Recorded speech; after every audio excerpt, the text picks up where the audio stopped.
May nagtanong sa akin kung dito ba sa Germany ay may ukay-ukay rin ba. Ang masasabi ko, hindi ko alam kung ukay-ukay ito. I think ito yung pinaka-ukay-ukay. Yan. Ito kasi ang nakalagay dito. Resale. Ayan. Ayan, resales. Or version second hand. So, ito siya, yung pinaka-ukay-ukay dito. Pumapasok din ako dito minsan. Nakabili nga ako dito ng skirt. Alam nyo ba dati sa Pilipinas, puro ukay-ukay ako. Hindi ako nabili sa Divisoria. Puro ukay-ukay talaga ako. Mahilig ako sa maganda yung quality at saka medyo may brand. Charot.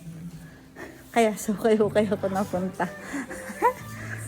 Tapos yung hinahanap ko naman kasi, yung bago. Minsan meron kasi dyan na mga ano pa, yung mga tag pa. Meron kasi ibang store na nagko-close. So, yung iba siguro mga damit dyan na napapadpad or dyan dinadala or binibili nila sa ibang store.